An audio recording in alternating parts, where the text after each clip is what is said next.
6 guns against one poor, starving widow. They surrounded her at dawn. Sheriff Vin Emmet rode with 5 hired killers to seize her land, figuring grief and poverty made her defenseless.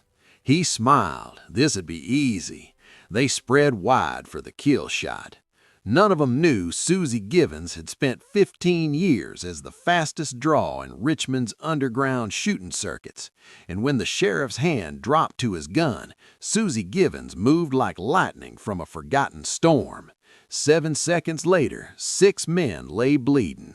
None had fired a single shot. Hello, I wish you a wonderful, amazing 2026. If you enjoy old Western stories, then you're in the right place. Tell me where you're watching from, comment, and share these videos with friends and families. Don't forget to subscribe to my channel, too. My team and I have something wonderful and free for you once we hit the 1,000 subscriber mark. We will share it in the community. You know, we go to great lengths to craft these stories, so your support means a lot to us. Join us and be a part of what we are building. The truth about quick-draw duels in the Old West. Hollywood has taught us that gunfights were about who could draw fastest, but here's what most people don't know. Accuracy mattered far more than speed. A gun cleared from a holster 1/10 of a second faster meant nothing if the bullet missed its target. The legendary gunfighters of the 1870s, people like Wild Bill Hickok, Doc Holliday, and lesser-known champions like our Susie Givens, understood something critical. The first shot that hits wins, not the first shot fired. Professional quick-draw artists practiced what was called controlled speed, drawing fast enough to beat an opponent, but smooth enough to maintain deadly accuracy. They'd practice thousands of repetitions until the motion became pure muscle memory, eliminating hesitation between thought and action. Here is the sobering reality. Most gunfights in the Old West were over in under 10 seconds. The shootout we're about to explore, 6 armed men versus 1 woman, lasted only 7 seconds from first draw to last shot. In that brief span, 3 men died and 3 were permanently disabled. This wasn't Hollywood choreography. This was survival distilled to its purest, most brutal form. When 7 seconds determine who lives and who dies, there's no room for second place. Now let's meet the woman who proved that sometimes the most dangerous person in the room is the one everyone underestimated. The fog clung to the Shenandoah Valley floor like smoke from 1,000 dying fires. 6 riders emerged from the gray morning mist, dark shapes moving with the deliberate pace of men who knew their business and felt no rush to finish it. Their horses' hooves struck the frozen ground in a rhythm that sounded like a slow drumbeat announcing death. Susie Givens stood in the doorway of her cabin, flour dusting her hands from the morning biscuits she'd been making when she first heard them coming. She'd been awake since before dawn, the way she always was now, the way she'd been every morning since Thomas died 8 months ago. The empty bed didn't let her sleep past sunrise anymore. She watched them cross her fence line without permission, without hesitation, moving through her property like they already owned it. Maybe in their minds they already did. Sheriff Vin Emmet rode in the center, his badge catching the weak November sunlight that filtered through the fog. He was a big man, broad-shouldered, with the kind of face that might have been handsome before corruption settled into the lines around his mouth. The badge sat crooked on his vest, pinned there with the carelessness of a man who knew the law was whatever he said it was. Behind him, 5 hard-faced men fanned out with practiced precision. Wade Cutler rode to the left, close-set eyes scanning the property like a predator counting exits. Jack Ferris took the right flank, tobacco staining his beard, a man who'd killed before and felt nothing about it. Boyd Latimer, Harlan Dix, and Dutch Kramer spread wider, forming a half circle that any military man would recognize instantly. A killing formation. Susie's hands, still dusted with flour, drifted to the pockets of her work apron. Her fingers found the familiar weight of the twin Remington 44s she'd placed there an hour before they arrived. The metal was cold against her palms, cold the way Thomas's hand had been when she'd held it that final morning. The guns had been silent for 16 years. They remembered her hands. Her hands remembered them. The riders stopped 30 yards out, close enough to see her clearly, far enough to spread for crossfire if it came to that. And it would come to that. Susie had known it the moment she saw them crest the ridge a mile out, had known it 3 days ago when Emmet delivered his final warning, had known it 3 weeks ago when the pressure campaign began. This wasn't a visit. This was an execution dressed up in badges and legal papers. Emmet dismounted slowly, his hand drifting to loosen the tie-down on his holster. The movement was casual, practiced, meant to be noticed. Behind him, his men stayed mounted, hands resting near their weapons, eyes cold and patient. "Mrs. Givens," Emmet called out, his voice carrying the flat authority of men who hide behind the law while breaking it. "We need to have a conversation about your situation here."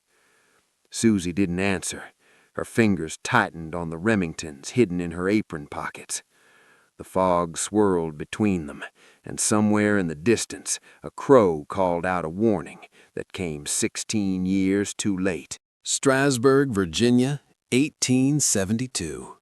The Shenandoah Valley still bore the scars of war. Burned barns rebuilt with mismatched timber, fields where you couldn't plow deep without turning up rusted canteens and belt buckles, families still missing sons who'd marched away in gray uniforms and never came home. Susie's farm sat 3 miles outside town, 160 acres of rocky soil and stubborn creek-bottom land that Thomas had worked until it killed him. Consumption, the doctor had said, though Susie knew it was the accumulated weight of 2 decades trying to grow crops in ground that didn't want to give. He died 8 months ago last Tuesday, and she'd buried him on the hill overlooking the creek under a simple stone marker she'd carved herself. The town knew her as the poor widow who kept to herself. Once a month she rode into Strasburg for supplies, flour, salt, ammunition, pan with coins she could barely spare. She spoke little, met no one's eyes, and returned to her farm the same day.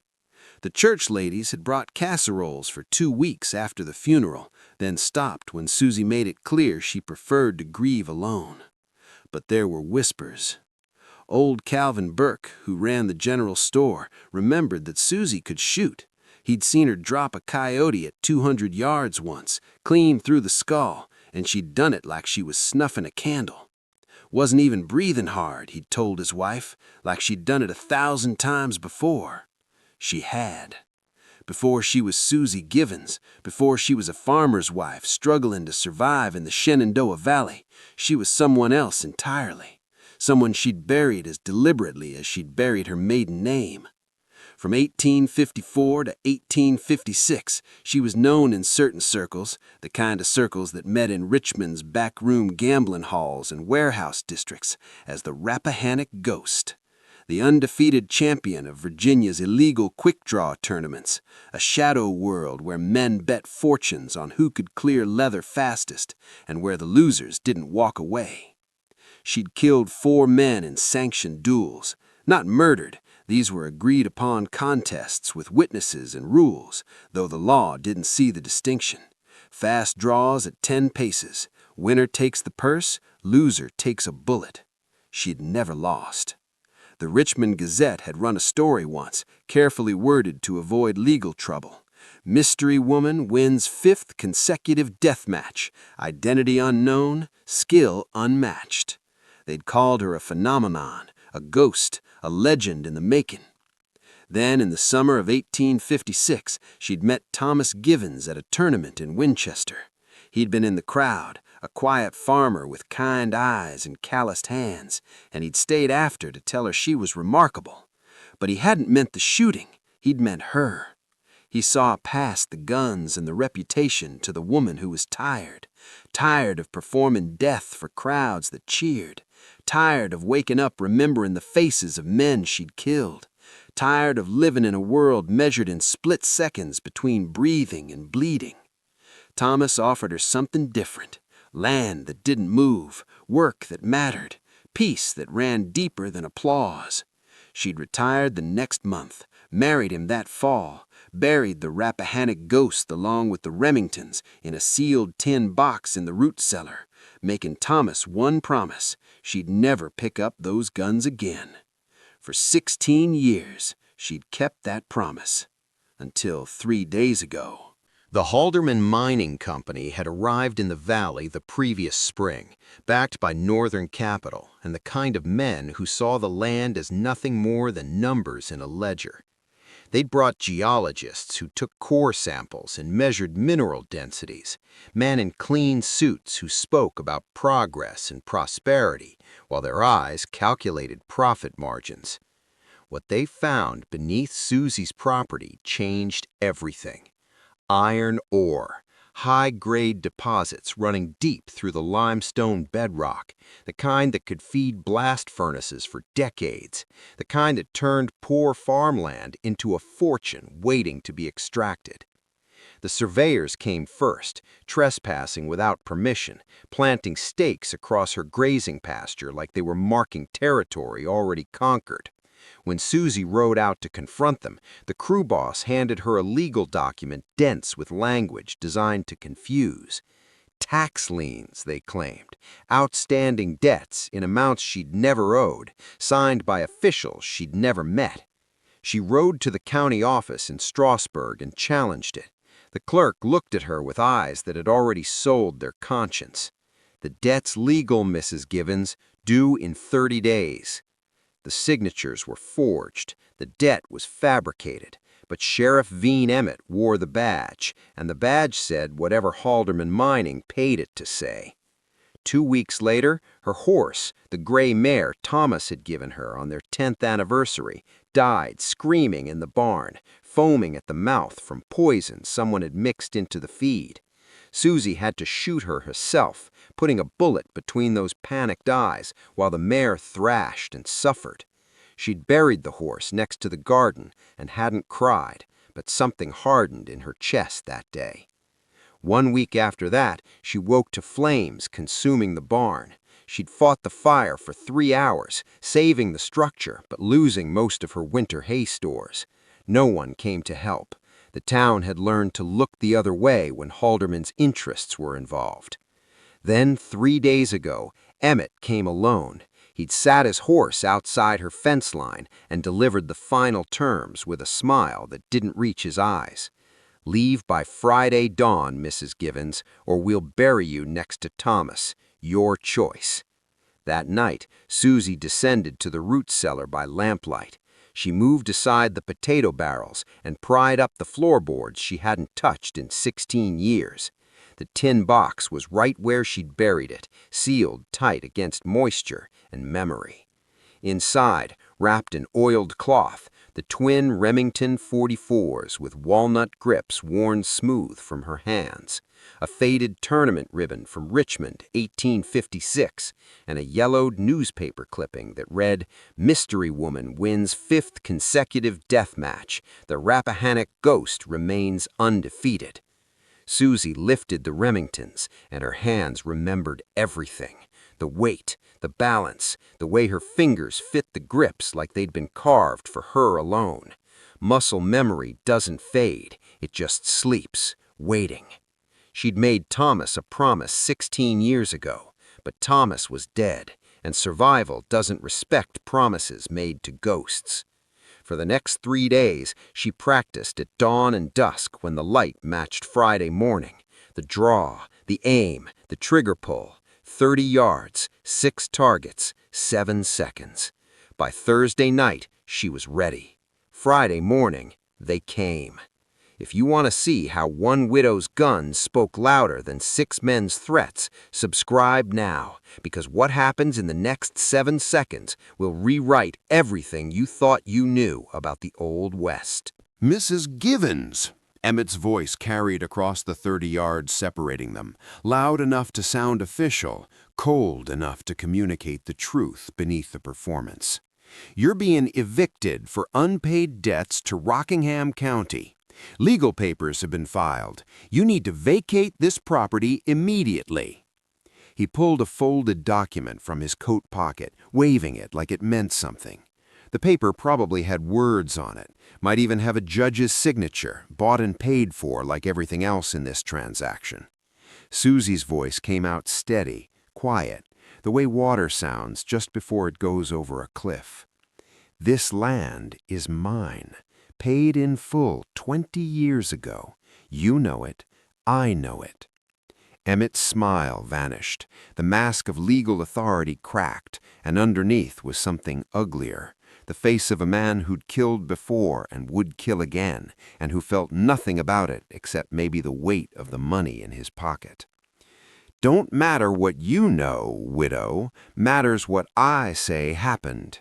He gestured to the men behind him. I got 5 witnesses say you resisted lawful eviction, say you drew on a peace officer, say we had no choice but to defend ourselves. The 6 men spread wider, a slow, deliberate movement like wolves circling wounded prey. Cutler drifted left, his hand already hovering near his holster, grinning like this was the best part of his day. Ferris moved right, spitting a stream of tobacco juice, his eyes dead and patient. Latimer, Dix, and Kramer filled the gaps, completing the half-circle. Crossfire formation, professional, efficient. They'd done this before. Last chance, Emmet said, his hand drifting to his gun. Walk away now, you might live long enough to find new dirt to starve on. Young Cole Rafferty, the youngest of Emmett's crew, maybe 22, still smooth-faced beneath trail dust, suddenly went rigid in his saddle. His eyes locked on Susie's left wrist, where her sleeve had pulled back slightly, revealing a 3-inch scar that ran from her wrist bone toward her palm. The scar from Richmond, 1855, her second tournament, a competitor who'd tried to draw early and paid for it, but not before his wild shot grazed her wrist and taught her to keep her offhand higher. Rafferty's face went white. "Sweet Jesus!" he whispered, loud enough for the others to hear. "That's the Rappahannock Ghost!"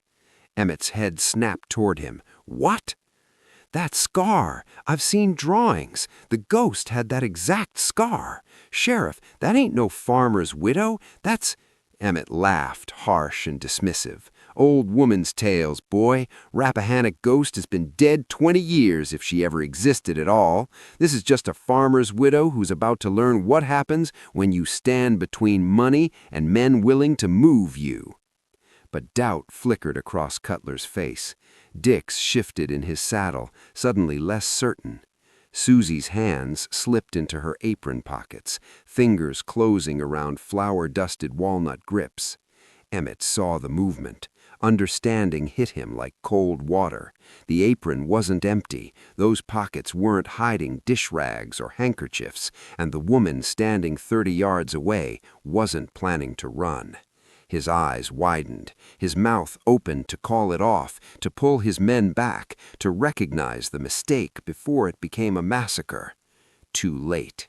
Wade Cutler's hand dropped fast towards his holster, impatient, eager, hungry for the killing to start. The Rappahannock Ghost had been asleep for 16 years. She woke up angry. Cutler's hand was fast. He'd killed 3 men in his career, all of them slower than him, all of them dead before they understood what speed really meant. He wasn't slow. Susie was faster. Her hands came out of the apron pockets in a crossbody draw so fluid it looked like water flowing uphill. The twin Remingtons cleared fabric before Cutler's fingers even touched his grip.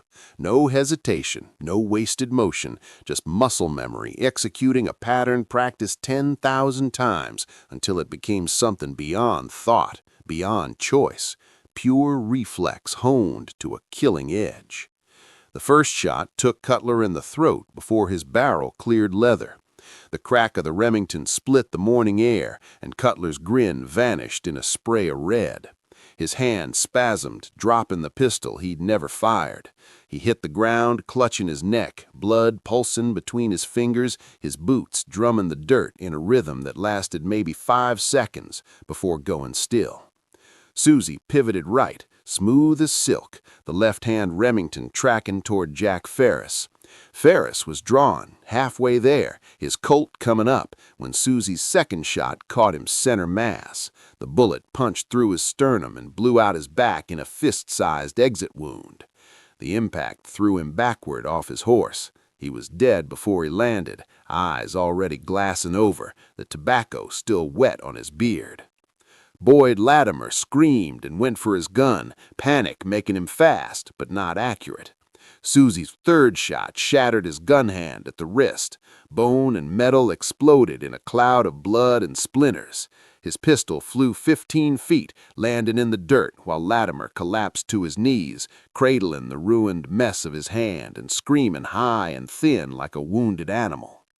Sheriff Vin Emmet finally got his weapon clear. He was fast, faster than Cutler, faster than most men who wore badges. He got the shot off, the muzzle flash bright in the gray morning light, the report echoing off the cabin walls.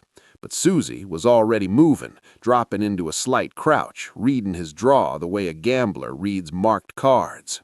Emmett's bullet splintered the doorframe 6 inches from where her head had been a heartbeat earlier, wood chips flying. Her fourth shot took him high in the right shoulder, spinning him like a child's top. The impact torqued his whole body around, and his pistol dropped from nerveless fingers. He went down hard on his side, clutching the wound, blood spreading fast across his shirt. Harlan Dix tried to run, wheeling his horse, forgetting about the gun on his hip in pure animal panic.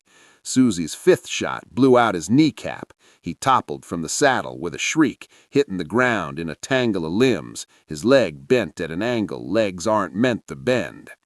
Dutch Kramer had his gun up, the only one besides Emmet who'd managed it, but his hands were shaken, his aim wild. Susie's sixth shot caught him in the gut, low and center. He stumbled backward, both hands clutching his stomach, his pistol forgotten, his face going gray as shock set in. He sat down hard in the dirt, then slowly toppled sideways. 7 seconds from Cutler's draw to Kramer hitting the ground. 6 shots fired. 3 men dead, 3 men bleeding and broken. Not one of them had landed a shot except Emmet, and he'd missed. The powder smoke hung thick in the still morning air, drifting slow like fog that smelled of sulfur and death. Susie stood in her doorway, both Remingtons still raised, flour dust still visible on her sleeves, her face expressionless as carved stone. The Rappahannock Ghost had never lost a draw. 16 years hadn't changed that. The silence after gunfire is its own kind of violence. No bird song, no wind, just the ringing echo of shots still bouncing off the valley walls and the wet, labored breathing of men trying not to die. Susie stepped off the porch, both Remingtons still raised, still ready. Her boots crunched through frost-brittle grass as she moved toward the bodies with the careful efficiency of someone who'd done this before and knew the dead sometimes weren't. Cutler lay face down in a spreading pool of his own blood, his eyes open and empty. Gone. Ferris sprawled on his back, the exit wound in his spine still smoking faintly in the cold air. Gone. Dutch Kramer sat slumped against nothing, hands pressed to his gut, making small, choking sounds as his life leaked out between his fingers. He had maybe 2 minutes left. He looked up at Susie with eyes that couldn't quite focus, couldn't quite understand how this had happened. She didn't explain. The dead don't need explanations. Latimer and Dix were screaming, their voices rising and falling in waves of agony.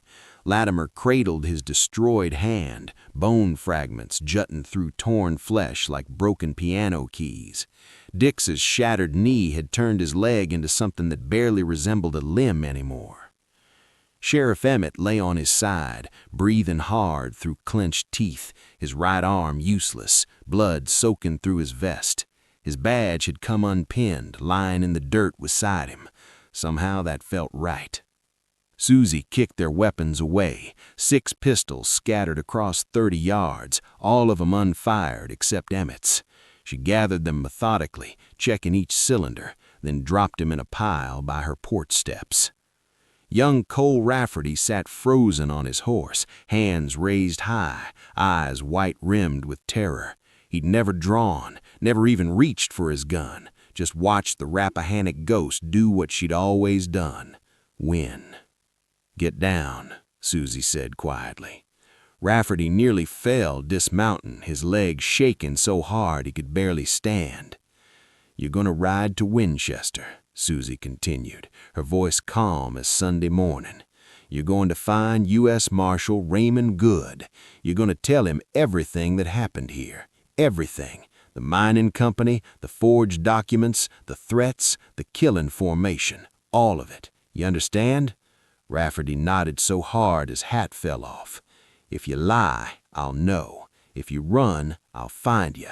If you come back with more men looking for revenge," she let the Remington speak the rest of that sentence. "I'll tell the truth, ma'am, I swear it, every word." Emmet tried to speak through the pain, his voice a wet rasp. "You're dead, widow. Federals will hang you for this." Susie looked down at him with eyes that had seen 4 men die in Richmond tournaments and 3 more die in her yard, eyes that stopped counting the cost because counting didn't change the total. "Maybe they will," she said, "but you won't see it." She helped Rafferty get the wounded men onto horses, Latimer, Dix, and Emmet, all barely conscious, swaying in their saddles. The dead stayed where they fell. Let the marshal see exactly what happened here. Let the evidence speak. Rafferty led the horses away, looking back once with an expression that mixed horror and awe, the look you give to legends you'd thought were myths until they proved otherwise with gun smoke and corpses. Susie stood alone in her courtyard, surrounded by 3 dead men and blood soaking into Virginia soil. The Remingtons felt heavier now than they had 7 seconds ago. They always did after. Subscribe now to witness what happens when a federal marshal arrives to investigate a widow who outdrew 6 killers, because the truth she tells will shake the Shenandoah Valley to its foundations. U.S. Marshal Raymond Good arrived from Winchester 5 days later with 3 deputies and a reputation for being one of the few lawmen in Virginia who couldn't be bought. He was 50-something, lean as a whip, with gray threading through his beard and eyes that had seen enough lies to recognize truth when it stood in front of him. He found Susie on her porch, mending a fence rail that had nothing wrong with it, just needing her hands to stay busy while she waited for whatever came next. The 3 bodies were still in her yard, covered with canvas she'd weighted down with stones. November cold had preserved them well enough. Evidence doesn't rot as fast when the temperature stays below freezing. Good dismounted slowly, studying the scene with the careful attention of a man reading a book written in blood and bullet trajectories. 6 sets of boot prints in the frost-hard dirt, 3 body positions, spent shell casings, the splintered door frame where Emmet's wild shot had missed. His deputies spread out, measuring distances, taking notes, photographing the scene with a heavy camera that required a tripod and magnesium flash powder. "Mrs. Givens," Good said, tipping his hat with genuine respect, not the mockery Emmet had worn like a mask. "I need to hear what happened here, in your own words." Susie told it straight. The mining company, the forged tax liens, the poisoned horse, the barn fire, Emmet's final threat 3 days before, the 6 men arriving in killing formation, Cutler drawn first. 7 seconds that turned her yard into a graveyard. She didn't embellish, didn't justify, just stated facts the way you'd report the weather. Good listened without interrupting, his face unreadable. Then he rode to town and interviewed witnesses. The store clerk who'd sold Susie ammunition 3 days before the shooting, 50 rounds of .44 caliber. The neighbor who'd heard the shots and counted them, 6, rapid fire, then silence. The doctor who'd treated the wounded man and confirmed their injuries matched Susie's account. Incoming shots from a single fixed position, defensive pattern, no evidence of ambush or murder. Cole Rafferty told everything: the mining company conspiracy, the forged documents, Emmett's orders to stage Susie's accidental death during resistant arrest, the killing formation, the moment he'd recognized the Rappahannock Ghost's scar and tried to warn him. She didn't draw first, Rafferty swore under oath. Cutler did. She just drew faster than anything I've ever seen. All 6 shots in maybe 7 seconds. 3 men dead before any of us cleared leather except the sheriff, and he missed. Good's deputies searched Emmett's office and found the evidence that confirmed everything. Letters from Halderman Mining Company executives, payments recorded in careful ledgers, geological survey reports showing iron ore deposits beneath Susie's property, instructions written in corporate language that meant murder when you stripped away the polish. The documentary trail led straight to Philadelphia, to boardrooms where men in expensive suits had ordered a widow's death like they were ordering office supplies. On the 6th day, Good returned to Susie's farm. He sat across from her at the small kitchen table where she and Thomas had shared 20 years of meals, and he asked the question everyone wanted answered. How does a farm wife outdraw 6 armed men, Mrs. Givens? Susie said nothing, just looked at him with those steady hazel eyes that had stared down 4 opponents in Richmond death matches and never blinked first. Good pulled a yellowed newspaper clipping from his coat pocket. The Richmond Gazette, 1856. Mystery woman wins 5th consecutive death match. The Rappahannock Ghost remains undefeated. He laid it on the table between them. Cole Rafferty did some research after he saw your scar. Showed me this. Showed me tournament records from Richmond, Winchester, Charlottesville. 15 matches, 15 wins. 4 men killed in sanctioned duels. Good's voice held no judgment, just acknowledgement of facts.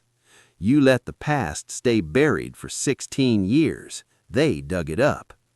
My husband made me promise never pick up those guns again. Your husband's dead, you're alive. Sometimes that's the only choice that matters. Good stood, putting his hat back on. Federal charges are being filed against Halderman Mining Company executives for conspiracy to commit murder.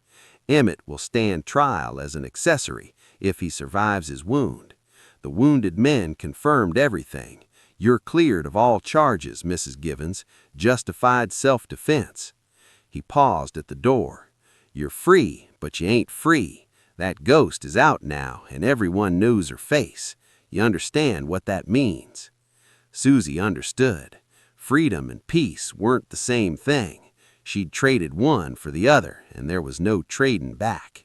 The town's relationship with Susie changed overnight, the way a river changes course after a flood. Same water, different path, and nothing ever flows the same way again. When she rode into Strasburg the following Saturday for supplies, people crossed the street to avoid her. Not out of rudeness, out of something closer to reverence mixed with fear, the way you might step aside for a mountain lion that's chosen to walk peacefully down Main Street but could turn deadly in a heartbeat. Calvin Burke at the general store became nervous in her presence for the first time in 20 years. His hand shook slightly as he measured out flour and sugar, and he couldn't quite meet her eyes when he counted her change. The coins clinked too loud in the silence between them. The church ladies who'd brought casseroles after Thomas died now kept their distance. They'd nod politely from across the street, but wouldn't approach, wouldn't speak beyond the bare minimum required by Christian charity. Susie had crossed a line they couldn't follow, into a country where women didn't belong. the territory of violence and killing, even righteous killing, even necessary killing. Children whispered and stared when she passed, their mothers pulling them close with protective hands and warning looks. "That's the woman who killed those men," she heard a boy say to his sister. The mother shushed him but didn't correct him. She wasn't Martha, the widow, anymore. She was the Rappahannock Ghost, the woman who'd outdrew 6 men, the legend who'd killed 3 and broken 3 more. The past she'd buried had dug itself out and now walked beside her everywhere she went, a shadow that couldn't be shaken in any light. On Sunday, she visited Thomas's grave as the sun set over the Blue Ridge foothills. The wildflowers she'd planted after he died were blooming despite the November cold. Purple asters and yellow sneezeweed, stubborn things that refused to accept winter's approach. She knelt beside the simple stone marker and placed her hand on the carved letters of his name. "I'm sorry," she whispered. The words came hard, scraping against her throat like gravel. "I broke my promise. I told you I'd never pick up those guns again, and I meant it. God knows I meant it." The wind pushed through the valley, carrying the smell of wood smoke from distant cabins and the sharp scent of coming snow. "But I couldn't let them take what we built, Thomas. Couldn't let 'em burn it down and walk away laughing. You understand that, don't you? You have to understand." The stone offered no answer. The dead never do, no matter how much the living need to hear them speak.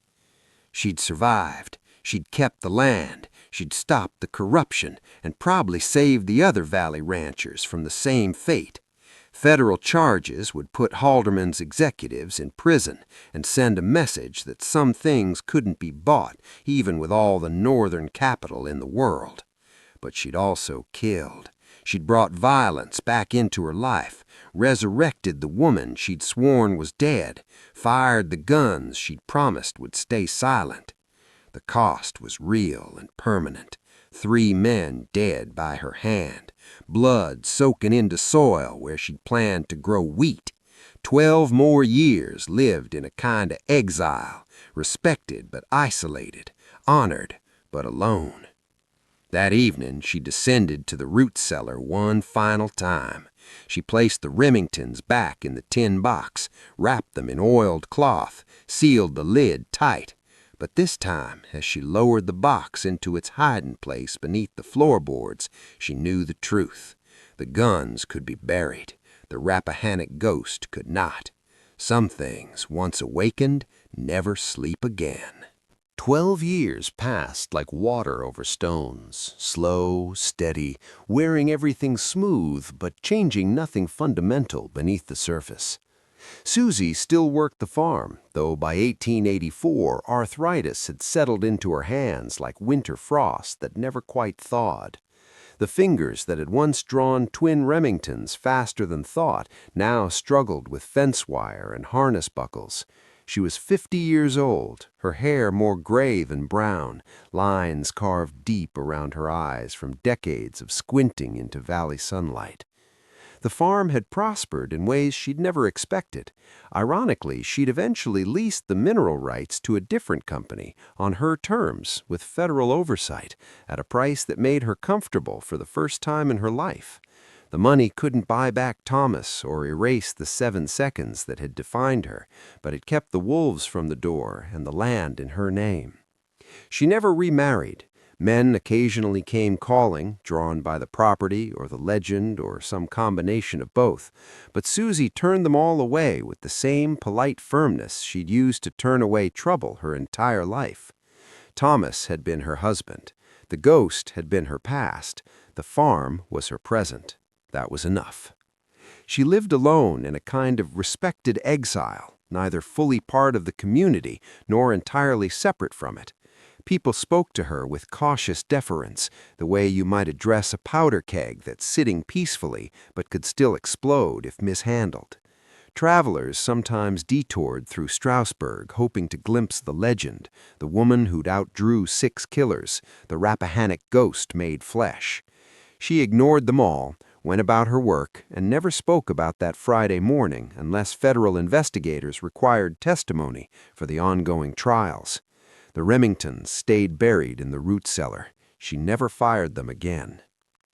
On a warm afternoon in late summer 1884, a young woman appeared at Susie's fence line. She was maybe 25, thin as a rail, with a bruise yellowing on her cheekbone and fear in her eyes that had nothing to do with meeting legends. "Mrs. Givens?" Her voice shook. "My name's Rebecca Howell. I need to learn to shoot." Susie set down the bucket she'd been carrying and studied the woman, recognized what she was seeing, had seen it in a mirror once, decades ago, before she became the ghost. "Why?" "Because my husband beats me. Sheriff won't help, says it's a domestic matter. I need to protect myself.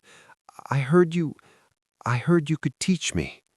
Susie looked at her for a long moment, weighing the cost of passing on knowledge that saved her life but also defined it in ways she'd never wanted. "Shooting's easy," Susie said, finally, her voice quiet but firm. "Living with what you shoot, that's the hard part. You understand that?" Rebecca nodded, tears welling. "I understand, but I'd rather live with it than die without it." Something in Susie's chest shifted, an old lock turning. She opened the gate.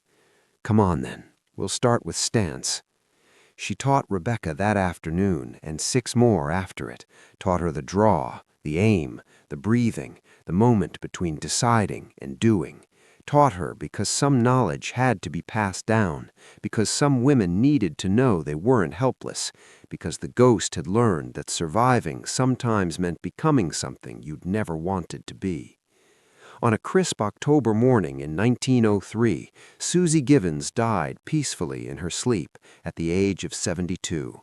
The funeral was small. A handful of townspeople, the young couple who'd bought her farm 2 years earlier when arthritis made the work impossible, Minister Patterson, who'd known her for 30 years and understood that silence was its own kind of prayer. As they lowered her coffin, someone placed flowers on the lid, purple asters and yellow sneezeweed, the same kind that still grew on Thomas's grave up the hill. The farm still stands outside Strasburg. Old-timers still tell the story of 7 seconds that turned 6 killers into corpses and legends. They tell it because it's documented in federal court records, because witness testimony confirmed every detail, because the bullet scar is still visible in the doorframe of the cabin that's now a historical marker. They tell it because it's true and because it matters. Susie Givens wasn't a gunfighter looking for glory. She was a woman who wanted peace and built a life around it. But when men with badges and guns tried to take that peace by force, she became the Rappahannock Ghost one last time and reminded them why legends don't die, they just wait. The cost was real. 3 men dead, blood on her land, 12 years lived in quiet isolation. But the land stayed hers until she chose to leave it. The corruption was exposed. The Rappahannock ranchers kept their property. And maybe that's what justice looked like in 1872. Not clean, not easy, but earned in gunsmoke and courage. Some lines once drawn don't get crossed. Some women once pushed don't break. They draw faster. The Shenandoah still flows clear through what was once Susie Givens' land. The ghost still walks those valley roads in stories told by firelight. And somewhere in the folk memory of Virginia, 7 seconds live forever, the moment when one widow's hands moved faster than 6 men's fear and changed everything. If this story of courage, survival, and the price of justice moved you, subscribe now. Because legends like Susie Givens deserve to be remembered, and more true stories of the Old West are waiting to be told. If you enjoyed this latest story on life in the Old Wild West, then I'm sure you will love the next one coming up. Like, share, and subscribe to our channel so you can get updates on time. Did I tell you we post new, exciting, heartwarming stories daily? Subscribe now to join us so you won't miss any new stories.